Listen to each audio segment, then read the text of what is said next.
Today we have with us one of our very own, Miss Palak Dubey, as a speaker who will be speaking on the topic Unleashing Our Inner Potential.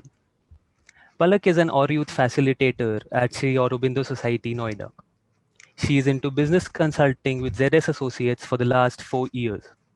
She has been in touch with Mother and Sri Aurobindo from her childhood, but her quest led to an active, practical exploration of integral yoga since the last few years. She has also facilitated several youth camps conducted by the SAS-Noida branch. Today, we will look at how we can explore the power of imagination, right attitude, and willpower, thereby exploring our inner potential. Over to you, Palak, now. Thank you so much, Raghav. Can you confirm if I'm audible properly? Yes, you are. Welcome, everyone. Thank you so much for joining. And at the outset, I will just want to put a disclaimer that I am no teacher, I am no guru, I'm just a learner on this path. And I also aspire to learn, to grow, and to just proceed on the path, which is the sunlit path. Whatever I will be sharing today is like completely based on whatever I've read, whatever I've learned, certain personal experiences that have come in from some experiments based on what I've read, completely based on the writings of Mother and Sri Aurobindo. And I would really like to learn from all of you who have joined together. All right, so I will start sharing screen. Raghav, could you give a thumbs up if it's visible? Yes. Yeah, it's visible perfectly. Yeah. So, we'll be talking about our inner potential, and very quickly, I want to touch upon why is it even relevant to know about inner potential, and from where did this topic kind of come up? Often in our day-to-day lives, we have seen so many examples around us, so many cases which are beyond our imagination as to how can this even be possible is a question that lingers in our mind, lingers in our heart when we see certain instances. Like very recently, we had a runner who surpassed his own time, and that time was something that was beyond imagination for any. So what is it that really facilitates this? Is it our physical being, or is it our body? Is it our heart? Is it our emotions? Or what is it at the core that really facilitates, that really drives this essence? So I will start with my own story because it should be relatable to most of you. It has many ups and downs. So yeah, I when I was very small, I was really attracted to studies, and academics were like the primary focus of my life. And uh, I was born in a family where my grandfather was the head of department. So that was the kind of environment that I kind of grew up in. Naturally, that became a pivot in my life. I need to excel in studies to be able to do something in life. And I really strived hard to brush everything that was at this part of my body, which is my mind. So there were people around me in the sense, the place that I used to live in, people used to ask, Palak, acha, you still live here? We never see you. But the only one aim that I had in life was that no, I have to study. And in our military terms, that is what we also call as being nerd. But yeah, that is the first faculty within me that I kind of came in contact with and became aware of, that there is something in my body that is able to process what I'm reading. And with that processing also came up that very beautiful power of thinking, and which has now also grown to overthinking, by the way. But that was one of the very first things that kind of came into my life at the early stage. As I grew a little older, my brother was born. Now, my brother, he's 9 years younger to me, which means I was 9 years only when he was born. Uh, it is that age where, of course, like I was also trying to understand things, trying to know things, um, but just presence of another human being um along with me kind of started giving me a lot of insecurity that maybe my parents' love is now getting divided, or maybe now people will love me less. I started believing that whoever visits our house is not giving me as much attention as I used to get, and I was used to getting earlier. So that is when there was this emotion of jealousy and loneliness and just like imagining that nobody loves me kind of. So all of this started happening, and that is when I came in contact with the second part within myself, which was the wide plethora of emotions that were um, hiding somewhere beneath, so like highly mentalized in that sense. And that is when I started feeling an influx of too many kinds of happening all together, to an extent that there were some very foolish things that I did when I was in that state as well. As like I grew a little older, like maybe 10, 12, 15 years um, old, there was another thing that came in my life, that I started looking at the mirror more often. I started trying to work out more often because I was afraid that I should not get fat, or I should look a particular way. That was also the time when Fair and Lovely came into my life, because I wanted to look fair. Um, and this is the time when I actually started giving some attention to the way I look, my outer appearance, my body, etc. These were the three primary things that were a major part of my life during very early stages. However, a little deeper quest led me to question, and the answer to some of these questions led me to believe that maybe these three things are somehow not sufficient to manifest certain things that are happening around me. Certain things, like events that neither logic can explain nor emotions can explain, nor the human body is in that sense capable of manifesting those. These were the kinds of questions that really brought in that essence, or that presence within me, that there has to be something else apart from the that is ever existent. And because of that existence, all the other things are in that sense tied together. Now, what is that other thing? So there were two themes that kind of came out for me. One, there is one all pervading power, uh, so called supreme power that exists, and that is holding everything together. This was my initial analysis. Moving a little ahead, as I grew a little older, if not wiser, but a little older, and as those questions stayed with me years over years, and as I started reading Mother and Sri Aurobindo, I started my answers started receiving some answers. My questions started receiving certain answers, and that is when I started getting a sense that the supreme power that I've been imagining or believing exists, that is kind of thriving everywhere, there has to be a little bit of it uh, somewhere amongst these three parts, or somewhere deep within us hidden, because only then the supreme power can also drive all of these.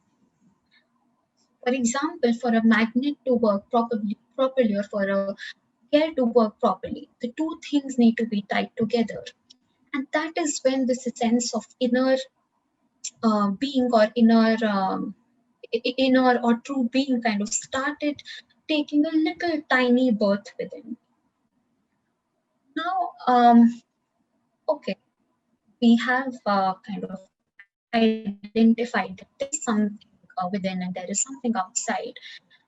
And we have also come to realize abundant power that that part carries, the abundant knowledge, finite knowledge that that power carries.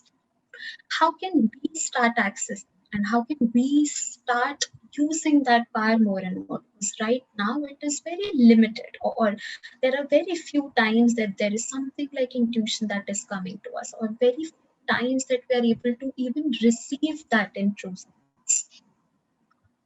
So, about this true being or about this inner subtle being, Sri Aurobindo says, an inarticulate whisper drives her steps, of which she feels the force but not the sense. A few rare intimations come as guides. Now, this is something that neither the mental being can explain, neither the emotions can explain, but still there is a very subtle spark that is kind of holding the hand and driving through all these situations. How can we make the subtle spark a little more brighter? How can we help kindle that fire is something that we will learn. Now, one challenge that I faced in the very beginning phases was that while I used to read a lot, I was not sure how to put it into practice, or what are those two things that I can do to kind of be in that contact more and more, be in that touch more and more. So today, I will be touching upon 4 or 5 quick and easy practices that all of us can adopt in our lives. Practices that are hardly 1 or 2 minute practices if you want to like spare some time in your schedule for it. Or while doing each and every task, how can we integrate these practices in whatever we are doing, be it office work, household work that most of us are engaged in given the current situation. But that is something that we will kind of try and see how we can kind of integrate it together. Now, to the very big, like at the very outset, some of the basic requirements to kind of begin to come in contact with something that is so deep within us, something that we are calling as a very tiny little spark. Now we all know there is so much going on within us, within our minds, within our emotions, within our body. There are abundant number of things, number of processes that are going on within us. Now, how to come in contact with that little spark, which is like a distant star to us, like when we look at a star, we just feel that it is so tiny and it is so small. But that is our ignorance that is making us feel so, right? We like once the scientists understood what a star is, only then did we realize the true power of a star, the true energy that the star carries. In a similar manner, to manifest this very small, tiny little spark, there needs to be a certain preparation that needs to be done. That preparation is possible only when 3 primary requirements are kind of fulfilled. What are these primary requirements? A sense of extreme calmness. Now, for any subtle thing to manifest, or let's say there is a very soft voice that is kind of calling you amidst a lot of chitter chatter, a party is going on, and there are hundreds of people within that party, and there is a small baby in that party.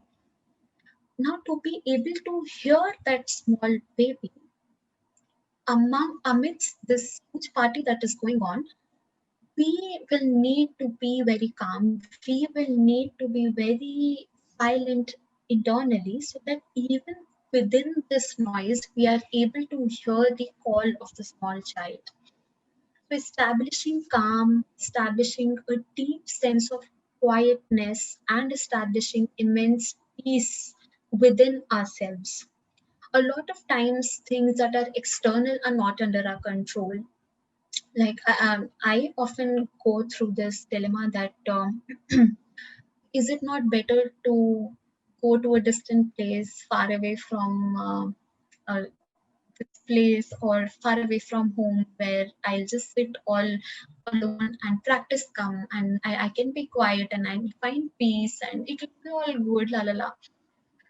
But what is the point then? Like, if we are not able to integrate this in our lives, we have been gifted with such a beautiful opportunity. We have been gifted with this playground to practice everything that we are learning. So, if we are striving for calmness or if we are striving for quietness, we have been gifted with this playground. We have interactions with family members, we have interactions with friends, we have interactions at workplace, and they gave us immense opportunities to practice calmness in all kinds of adverse situations. Now, by practicing peace within, you're not just helping ourselves in the sense one, you're not receiving whatever is given to you, you are just taking a step back and you're not responding immediately. When you're not responding immediately, what happens is your inner calm is stable, your inner vibration has not been disturbed, and no matter whatever is happening outside, you are not getting disturbed by that action. So, one, you have helped yourself not to get disturbed or not to get moved by whatever is happening outside. But at a wider level, you have also kind of stopped a chain reaction. So this is like a very basic example of what stepping back is and how can it help not just yourself but everybody around you as well. So let's say somebody is yelling at you and by the way, this is one of the easiest things said, but yet most difficult to practice. If somebody is yelling at you and if you also start receiving that vibration and if you reciprocate that, then it becomes a never-ending situation. But what if you just smile, you take a step back, and you just start observing? If there is no reciprocation, why will the person in front of you be interested in even engaging with that conversation or engaging with that sense of anger or like there will come a certain point in time that the person in front of you himself or herself will also start feeling a little bit of guilt that you are not responding then like my anger is of no value. And I have kind of practiced this with my brother that whenever he tries to trouble me and if I respond or if I get irritated or if I show signs that I'm getting affected, then he will make it a point that yes, he will continue doing it no matter what. But if I just don't pay attention and if I just smile and look at him, then he's like more confused than ever that if you're not getting affected, then he quietly goes away. So that is like one of the very beginning steps in that sense to kind of even start coming in contact with our truest potential, with our innermost selves. Now, how can we maintain calm when there are so many disharmonies and there are so many disturbances, both internal as well as external? How can we still try and maintain that harmony and balance? Now, all of these interactions or multiple situations, they simply act as triggers to us. Most of us would have seen the movie Inside Out, which really talks about how different emotions within us act. Now, whatever external triggers come to us, let's say somebody is giving you food that you do not like, does the food contain something that really makes you angry or is the food content made up of an ingredient called anger? No, most often than not it does not contain happiness or it does not contain anger, it does not contain sadness. Yet when you are offered that food, there is a particular kind of emotion that kind of rises within you. If it's an ice cream or if it's a cake, the emotion is that of happiness. Yet that inherent ingredient within that ice cream or within the chocolate is not happiness. Then what is it? Like what exactly is going on that if ice cream is still giving me happiness? Now these external triggers open a small door within us. And how the emotion within us is responding to this external trigger is equal to how we are feeling. Giving an example, um, let's say you are being offered an ice cream. There is a door that opens within you. Out of that, a happy emoji comes out. And you're letting that happy emoji manifest in your behavior. So that is how you start feeling. Now, if the ice cream does not contain that emoji itself, does it not mean that that happy emoji was anyways present within you? And it's just that that door within you was shut, which means that no matter what, the access to this happy emoji or access to this angry emoji or access to this sad emoji within you is inside you only. There is no ice cream, there is no pumpkin, there is no nothing that can actually give you that happiness or that sense, really bring an emotion within you. It will just act as an external trigger. But an external trigger is not a necessity for you to be happy, or a human interaction is not necessary for you to be happy. Or if you're feeling low, it is just a matter of accessing that emotion within you to feel a particular way. And that particular way can be any way that you want it to be like.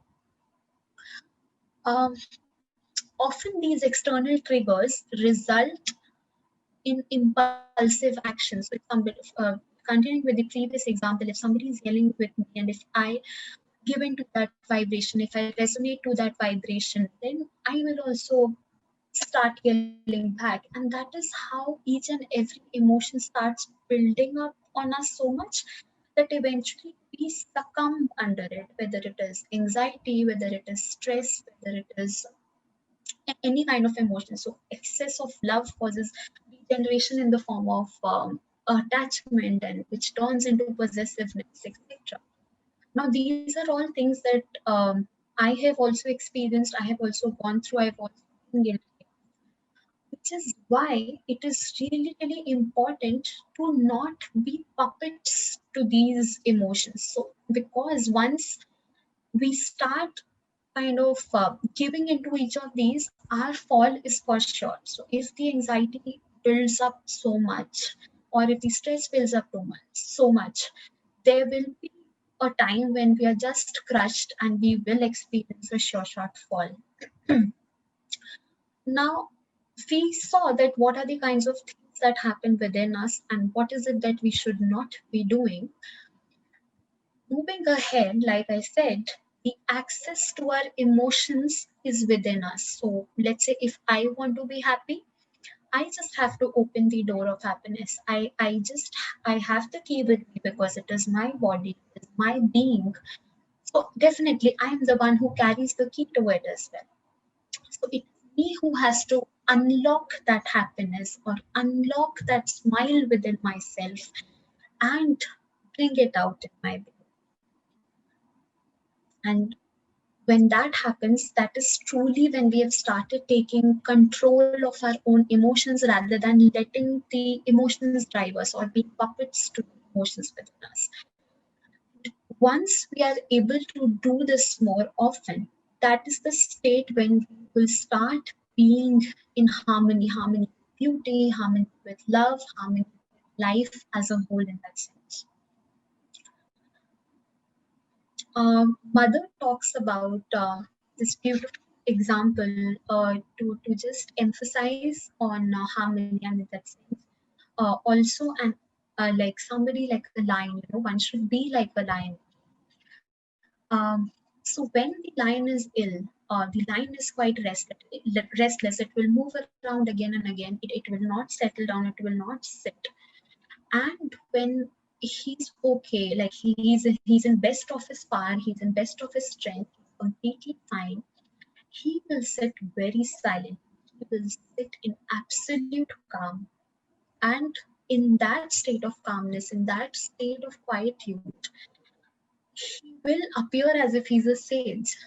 So, to that extent, to be able to exercise our powers to the maximum potential and to the maximum of what it can actually achieve, we all should try to let this calmness, let this quietude, and let this harmony just fill us completely, like the lion, and that is where like the lion comes. Now, it is like quite natural that when there are different kinds of relationships, when there are so many strings that are attached to us, disharmonies are bound to occur, and we are saying that we should fill ourselves with abundant harmony. Now, how can this harmony be, in that sense, built within us, or how can we not get attached, or how can we just go behind a little bit? That happens only when we start taking a step back from our egos, or when we start identifying when we start identifying ourselves as something that is a little broader, or something that is little wider than our own selves, so that sense of I kind of expands, I become a little wider. And how can this wideness be kind of built in? So, two practical ways how dissolution of ego in that sense kinds of comes in. So, one, we can go outside, just look at the sky, or we can look at the stars, or we can look at the moon, and we start identifying ourselves with wide or broad things like this, things like the sea, which have no bounds. And once we start doing that, all the external triggers that are coming up. Imagine that we have a bowl of water where the external trigger is falling. That bowl of water is our ego, which is our I. Now, when I drop a water in a bowl of water, the ripples will be very evident. You will see that there are 20 ripples that are getting generated, and in that sense, there is an abundant disharmony that kinds of starts manifesting. However, if our sense of I widens that of a sea, and then if you drop a drop of water in that sea, now where do those ripples go?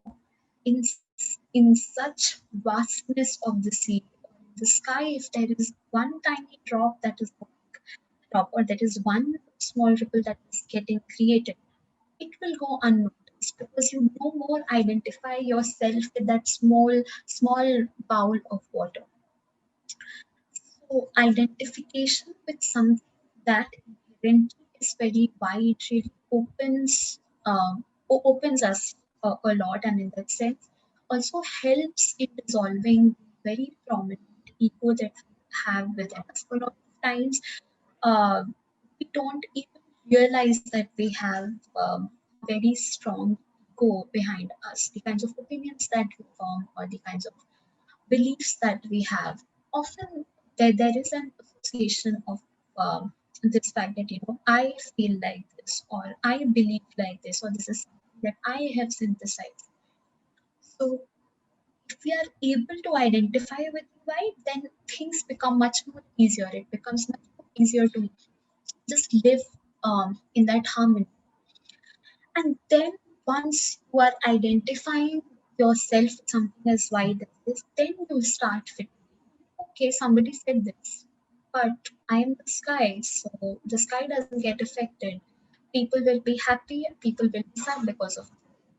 So that is when you stop getting affected by things that are so small that she said this, he said this, and which is why I feel sad. Those things kind of um, those things start taking a backseat.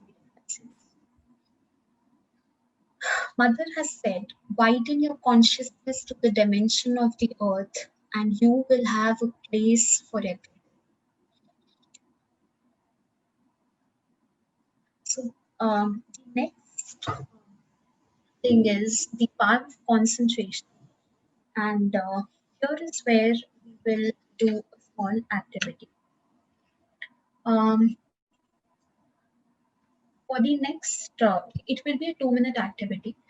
For the next about 1 minute, I will uh, guide you with 2 or 3 pointers, and you can just look at the flame and try to bring all of your awareness to this flame. So this flame becomes your only single point of concentration for the next 1 minute.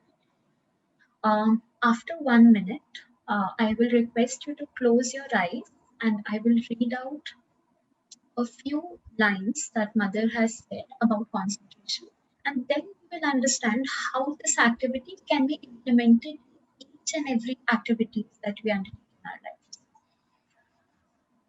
So we'll start. Uh,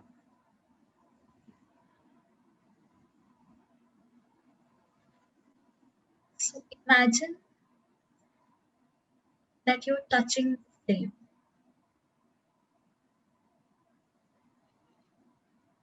Imagine that you're feeling the warmth of flame.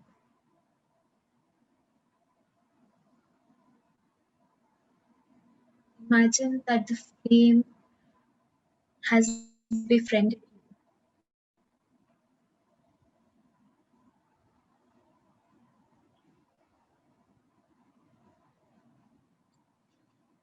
Feel the flame engage in a play with you.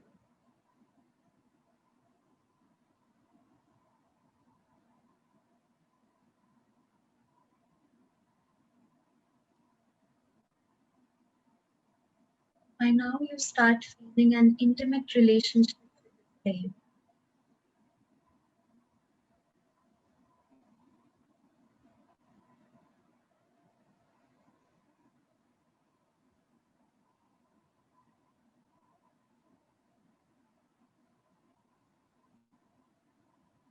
You have now become one with the flame.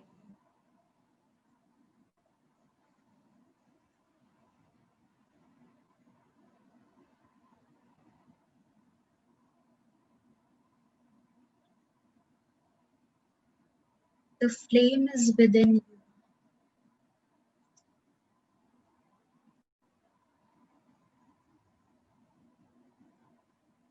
The flame has completely filled you.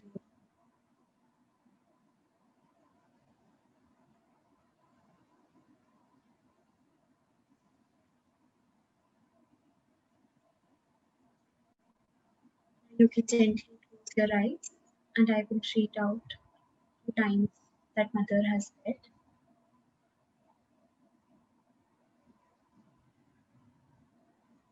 Concentrate in the heart, enter into it, go within and deep and far as you can. Gather all the strings of your consciousness that are spread abroad. Roll them up and take a plunge and sit down. A fire is burning there in the deep quietude of the heart. It is the divinity in you, your true being. Hear its voice, follow its dictates.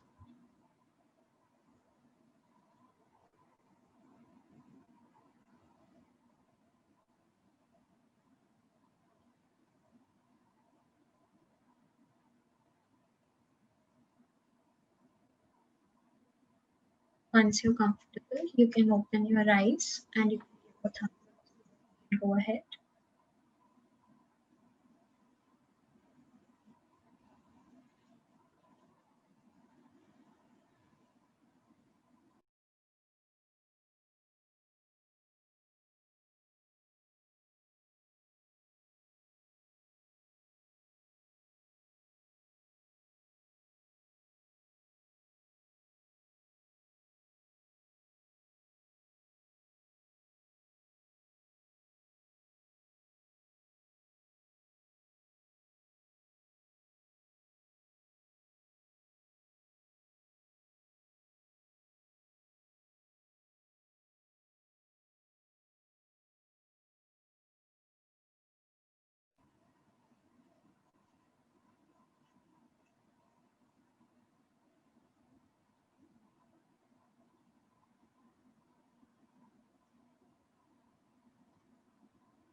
Shanti, go ahead.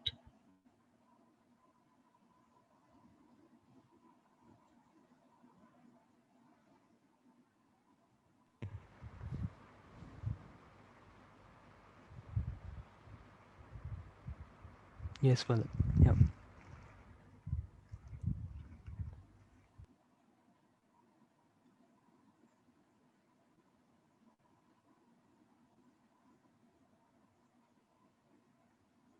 Mother has said about concentration that we must focus all consciousness onto one single point of action. Now, whatever be the task at hand, if we are able to bring it all our spread energy or all the strength of our consciousness just to that single task that we are doing at a particular point, be it cooking food or be it grooming the house or cleaning the house, if we are able to bring our complete consciousness and complete energy at that one particular point, then a task that would normally take 2 hours or 4 hours, it will finish in no time. Now, each and every task that we are doing, let's say we are working for a deliverable that we have in office, or we are working on an assignment outside of work, or even for that matter, if we are cooking food, if each of these tasks we can have this aspect of bringing our complete attention, bringing our complete focus in a very disciplined manner, then there will initially there will be some stress, some tension in that sense. But the more and more we are able to do this, the manifestation of our work or the quality of our work, the level of perfection in our work, that will increase many folds. And that is how Mother has given that. That is the way each and every work should be done. Without concentration, one cannot achieve anything. It's something that Mother has said with truth.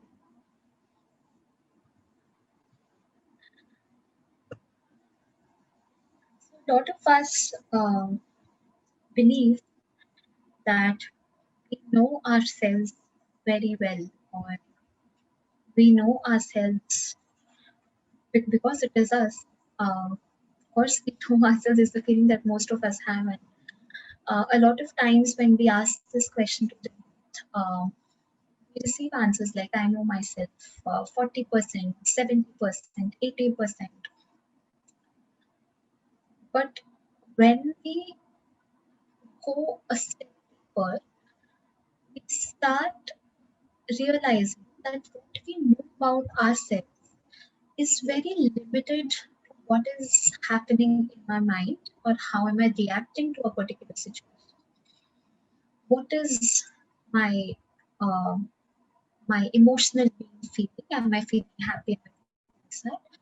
Or whether I'm comfortable enough, or whether I'm feeling okay. I should not feel very hot or very cold. That sense I should not. I should be very comfortable. So essentially, the part about ourselves that we usually know is either what our mind thinks or what our emotional being undergoes, or what a physical body that. However, there is a wider reality that is present deep within us that a lot of us are negligent about it. For that matter, most of us are not even aware that something like this exists. Now, what does self awareness mean? Does self awareness mean that you know that there is something like jealousy within you and you just feel sad about it? You start criticizing that, how can you be jealous? Even after learning so much, even after knowing that this is bad, you still have it and you just criticize yourself. Is that the way to move ahead? Probably not, because all that it will do is it will just spiral us down. Is it self analysis that you just break down every single piece of yourself and you just assess that, okay, this is happening because 1 plus 1 equals to 2 or 5 plus 5 equals to 10? Is it a self analysis? Not it. Then what is this self awareness? So Mother says the self-awareness is the power of observing oneself as a third person. So you are just standing and looking at yourself as if you are a third person and you're just watching yourself silently doing whatever is happening. You're not applying your mind or you're not criticizing yourself, but you're just observing. So if there is, let's say, a feeling of jealousy within you, you are becoming aware that, okay, I have this particular emotion of jealousy within me. And then you are aware of that and you are you're taking steps to kind of use that as a stepping stone for your progress. If you take the criticism route, then there is no way you can go ahead. That is a vicious circle that will bring you back to the very beginning. However, if you're looking at it from a very equanimous, from an observer's eye, that yes, I see that this body has, or this person has an emotion of jealousy. How can I tweak it a little bit, or how can I work with it a little bit and try and use it for my progress? Even if I have a negative thing within, how can I use it to the best? How can I try and rectify it rather than just talking about it? This is the only way we can, in that sense, move ahead in life. Mother says to become self-aware, you must be you must first be conscious of yourself, then think, then act. The vision of the inner truth of the being must precede all action. First, the vision of the truth, then this truth formulating itself into thought, then the thought creating the action. Essentially, before doing anything else, or as we are doing anything, like anything for that matter, even before we are kind of uttering every single word that is coming out of our mouth, we should first begin with becoming conscious and then formulating thoughts and then acting in that sense. Every action is kind of very well formulated, very well thought, and it's not just an impulsive response to whatever triggers that we are receiving from outside. The next one is the power of imagination. And to begin this one, I will request Raghav to quickly please play a video.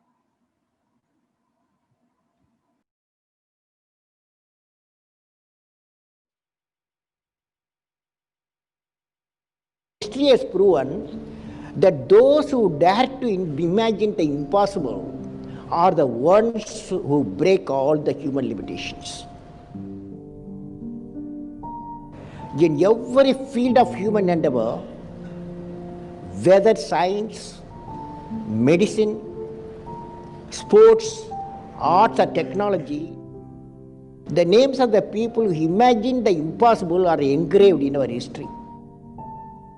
By breaking the limits of their imagination, they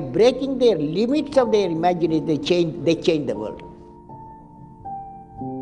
You take C.V. Raman, you take Newton, you take Einstein, you take Chandrasekhar. By breaking the limits of their imagination, they change the world.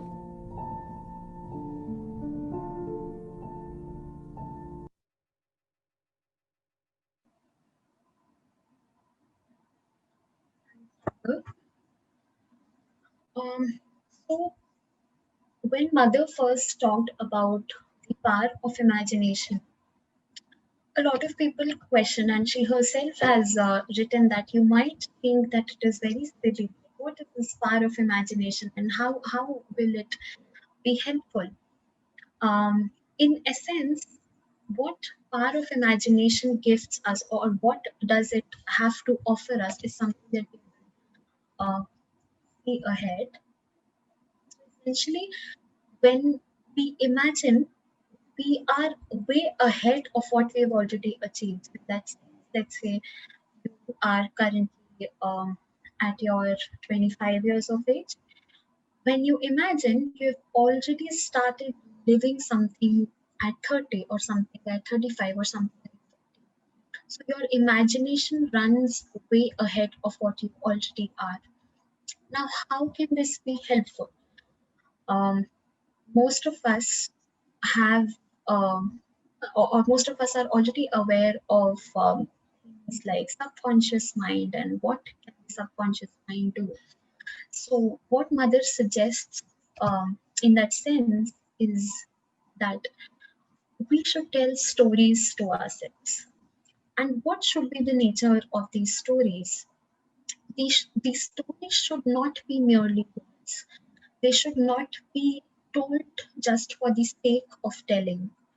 They should not be things that are influenced by the mind or influenced by the mental, but rather these stories should be experienced. These stories should be lived. So let's say if you have a deepest aspiration of traveling the world, or a deepest aspiration of being at a particular place at a particular age in your life, that is like 5 years ahead, imagine and you believe that you are at that place, are experiencing everything, and you imagine that you are there real time. Once we start doing it, the power of its realization and the uh, magnanimity of its realization, it becomes manifold. You've already lived it, and when you're concentrating on this story that you're telling yourself, or if you're sending that consciousness to this particular idea, then its power of physical manifestation just increases, and you will see that happening at some point in life. It's just it might not be 100% exactly as you have imagined it, but it will definitely manifest. And to that, there is a very short story that Mother also shares, which is like, there was once a bald man who really used to crib that, my hair is falling, and one day I will go completely bald, and I only have 100 hair left on my head. So somebody told him that, whenever you're combing your hair, you appreciate your hair. Oh wow, I have so many hair, and I see new hair coming on my head. He practiced it for quite some time, and within the next few years, people really saw those results, which were quite positive. Now, to some of us, this might not be logical, or this might not make sense, but there are several stories of physical manifestation of the vibrations, of the consciousness, of the energies that we have been sending behind every idea or every thought that we have in that sense. Finally, the most anchoring and most the access to which is only to each one of us individually, is the power of inner guidance. Now, inner guidance is again something that comes when we are in that state of complete quiet, complete calmness, complete peace. And until and unless we are able to reach that state, we might not able to hear these subtle hints or subtle indications that come to us, which we uh, know in our life as intuitions. We often say that, "Ha, kabhi I get intuitions," but for things to really start happening more and more, or for you to be able to receive that more and more, the only thing that we have to aspire for and we have to practice within ourselves is that how can we bring in more and more peace? How can we bring in more and more quietness? How can we bring in more and more calmness? How can we avoid letting our inner being get disturbed by any of the external actions, whether it is emotional, whether it is mental, or whether it is physical, no matter what amount of pain you are going through.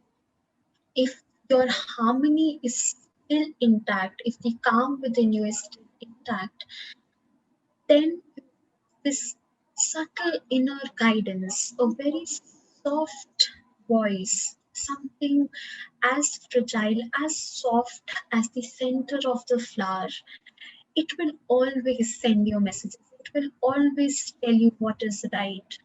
Whenever there is something that is going wrong, there will be a very soft voice from within you that will always nudge you, and it will always give very little indication that this is not right. It is our receptivity or our openness and how well we are able to respond to that inner voice. The more we respond to it, the stronger it grows, because that voice becomes confident that I'm being heard, I'm being responded to. And the more and more we are able to respond, the more it grows, the more it flourishes, the more it kindles, the more it magnifies. And which is like one of the guiding lights for all of us. Sri Aurobindo has very beautifully put in these lines, the power within her shaped her molding sense in deeper figures than her surface types. An invisible sunlight ran within her veins and flooded her brain with heavenly brilliances that woke a wider sight than the earth could know.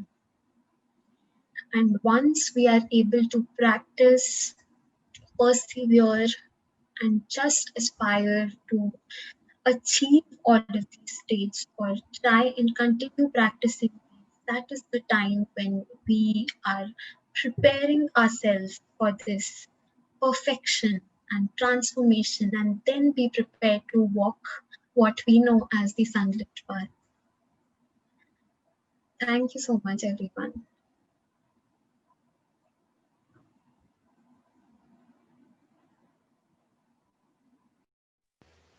Thank you, Palak. Thank you, everyone, for being here with us. Before we move on to questions and answers, I'm sharing with all of you the feedback link in the chat, in the Zoom chat.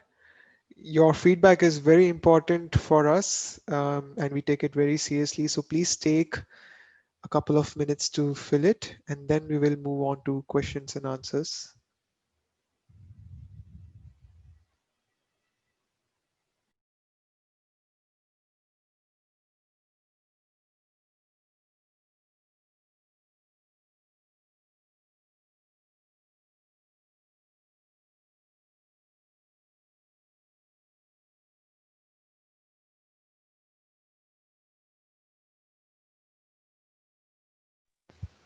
I would also take this time to, meanwhile, share announce our next talk before we move to the Q&A.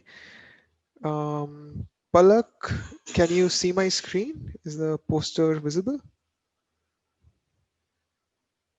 It's visible, Rahul. Okay. So our next talk on the coming Sunday, 1st November, will be by Menika.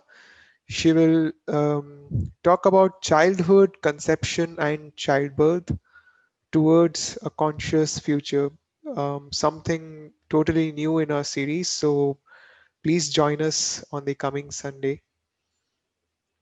And now we go for questions.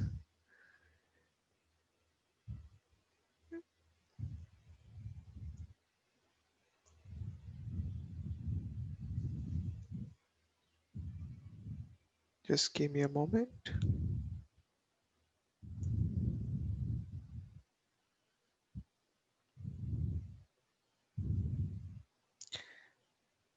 So Palak, the first question that we have is, there is a phrase, time heals everything.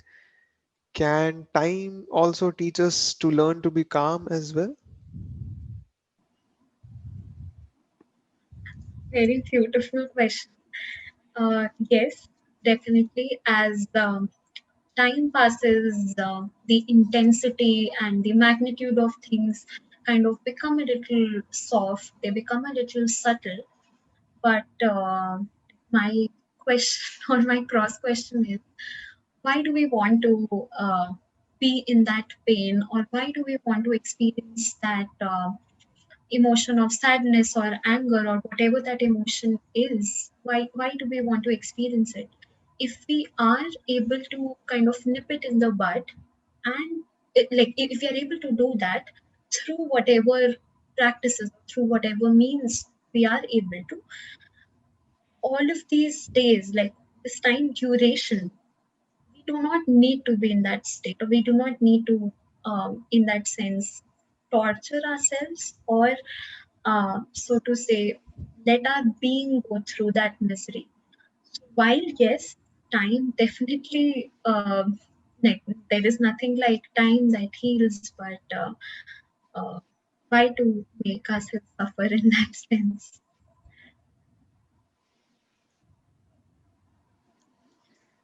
I think the question also was perhaps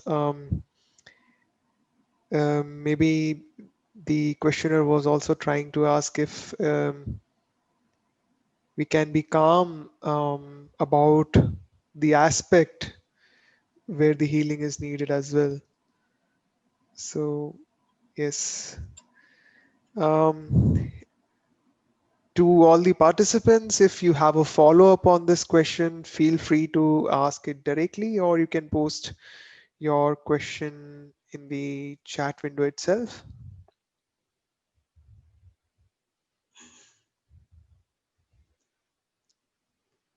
If not, then I'll go ahead and ask a question myself. um, well, Palak, something related to the question I just asked, that time heals everything. Based on your experience, um, what has helped you? Maybe what helps in overcoming such experiences that we consider are hurtful or which need healing? Something that we can do about it. Yeah. Yeah, yeah. So I will give two instances from my life where, like, I have very prominently or very significantly experienced a contrast in that sense. And this is related to death in that sense. So I have been quite affected as a child by death, and one of the only prayers that I used to have was prayers to like, it was not really meant to a particular god or goddess in that sense, but as part of my diary entry, that was a prayer that I used to carry, which was that, परिवार के and बिना परिवार के लोगों को सबको अमर बनाना. So that was the prayer that I had, and I had that inherent fear within me of losing people, and not just people who I know, but in general, like, just that idea of death was like really obscure and really hurtful for me. Um, a very close family member in like to me passed away, and that was like probably somebody who I was most attached to at that point of time. That is when, like, I kind of went under a state which we might call as depression, because there were certain steps that I took that I should not have. um, and it was a spiral. Now again, that that situation or that emotional turmoil that I was going through, it eventually faded away. It took many years for me to come to agreement with the fact that this has happened, and now like this is how the way of life is. And that is when like I felt that all that duration, like all those years till the time, and it was not just like 1 year, or it was not 6 months, it was like a good 3, 4, 5 years period that really was spent just by living with that heavy feeling, or living with that pain, or living with that misery. And that is when it started to wade off, and to a point that yes, I was okay with whatever. The second incident that happened, which was like almost 15 years after the first one, and again I lost somebody who was really close to me.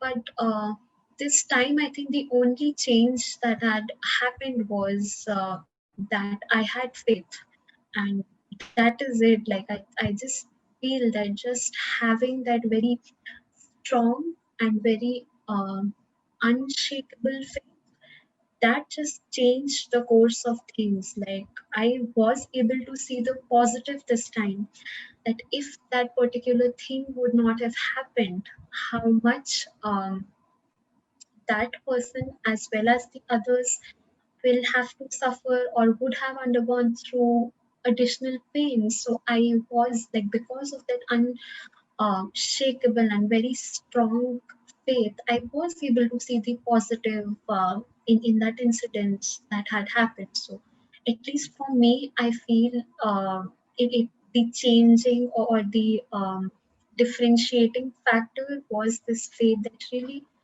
um, really like in that sense accelerated the healing a lot. So still there was, like, I'm not saying that it was 100% dealt with even after that, because there were some like मिलावट जिसको बोलते हैं कि मेरे faith में भी there was some मिलावट, but the healing was much accelerated in that sense. And second, like obviously, if I was able to see positive in such a circumstance, so it was like a great progress in that sense. So prayer and faith, two things that really can help us to heal. Okay, moving on to the next question. So you mentioned about intuition. So the question is, how can we get it repeatedly or consistently? And you mentioned about prayers and praying. So does it happen by praying a lot? I'll start with the second question. I do not know the answer of the second question because, uh, like, while praying is something that is really close to me, but I, at least till now, I haven't felt that by praying, the intuition increases. That is something that I have not experienced yet, which is why I'm saying that I do not have a definitive answer to it. But by praying, what happens is that I have felt that my prayers are being answered, or if I'm calling somebody, or if I'm calling it whoever in my prayers, like for me it is mother, but more often, like most often than not, and there are very funny instances where I've called for help, and I just prayed that bachalo ya take lo kind of prayers as well, and for that matter they have been addressed, they have been listened to, and with like I can share an incident here. It's a small group, so I can probably share it. It's kind of funny. uh, I was traveling to Chennai. I was going to Pondicherry, and in fact, I was in Hyderabad, and I was going to Pondicherry from there, and I somehow was had to visit the washroom of a train, and I was very perplexed that should I use the faucet or should I do what, because there is that feeling of hygiene, this and that. And then as I was standing there in front of the tap, I just prayed to her that I don't know what to do. I'm very confused. So please help me. And I don't know, like it's I finished saying these two sentences in my mind, and I don't still know from where, but that faucet thing, it just fell on my hand, and like I still did, like this is the funniest experience that I've had in terms of getting prayers answered. So while I'm not really sure of the intuition, but yeah, my prayers are definitely heard and answered and played, and yeah, I've had very beautiful prayers. Rahul, your And first, yeah. yeah, the first question was about how can we get into the state of intuition more repeatedly or consistently. Yeah. So, like I briefly talked about, there are three main things or three main kind of states that if we are able to achieve, then we are able to receive the intuition more and more. This voice of intuition that we are saying, that is something that is really present within us. That is something that is always present. It's just that we are not able to receive it, or we are not able to listen to that voice because it is so soft, or because it is so subtle in that sense. Now, how can we listen to this voice, or how can we be more receptive to this voice? One, we have to establish a very strong very strong calmness and quietude and peace within us. Like this is something that is, in that sense, non-negotiable. Um, there are personal examples that I can quote, and personal experiences where there has been a lot of turmoil, a lot of disharmonies going within, and you're just stuck. You just don't know how to move ahead. Exactly at this point, if we are able to just hold back, just take a step back, and you just contemplate, you just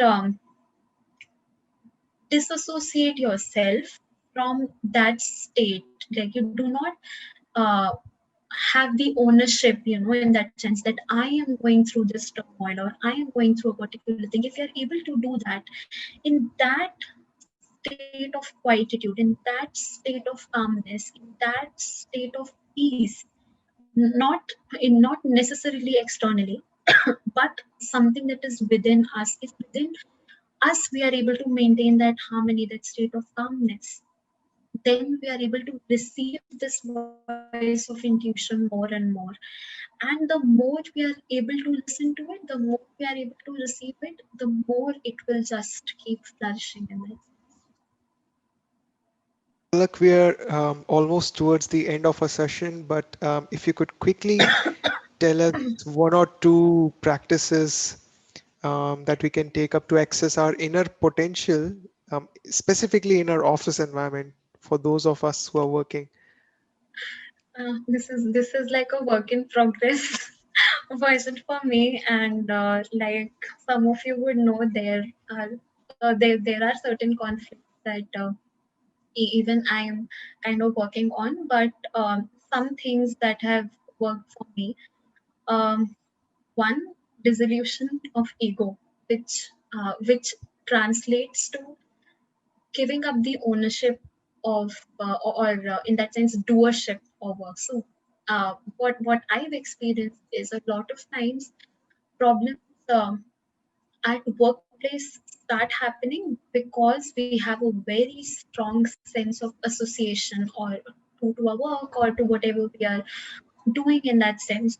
For example, when I work on anything, I literally treat the projects as my babies, and if somebody does anything to the babies, then I lose my my state of harmony is definitely disturbed.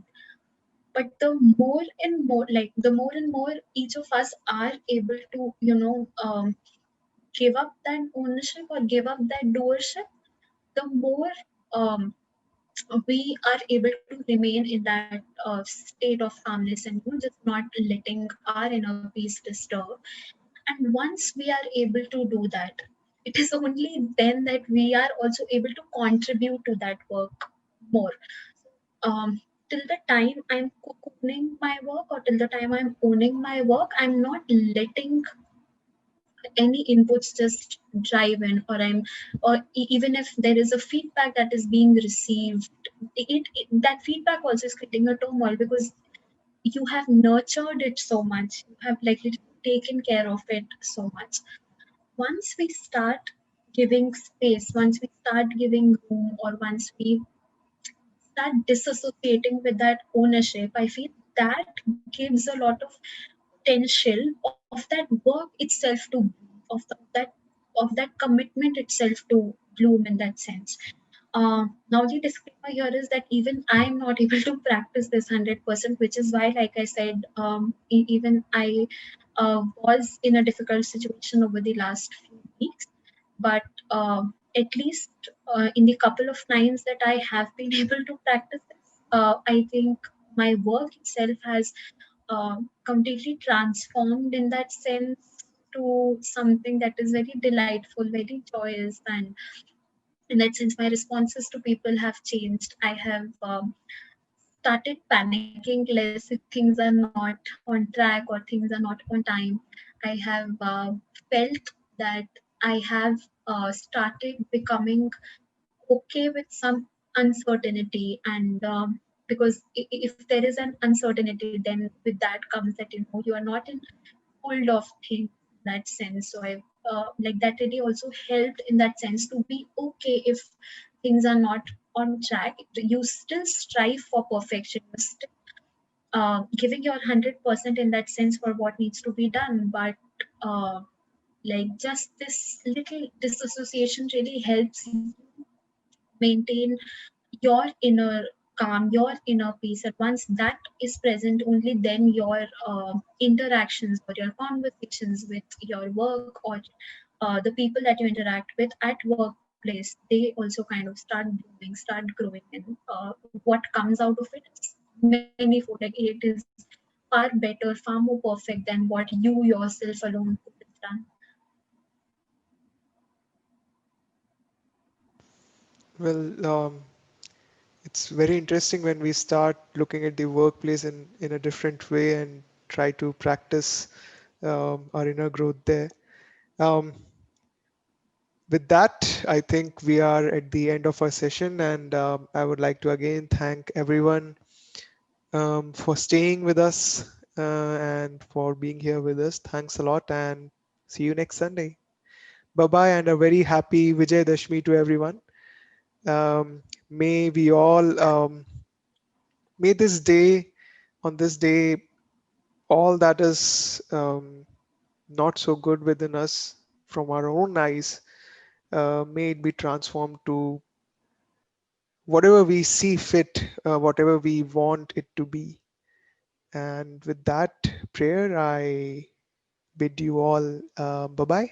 See you next Sunday. Thank you, everyone.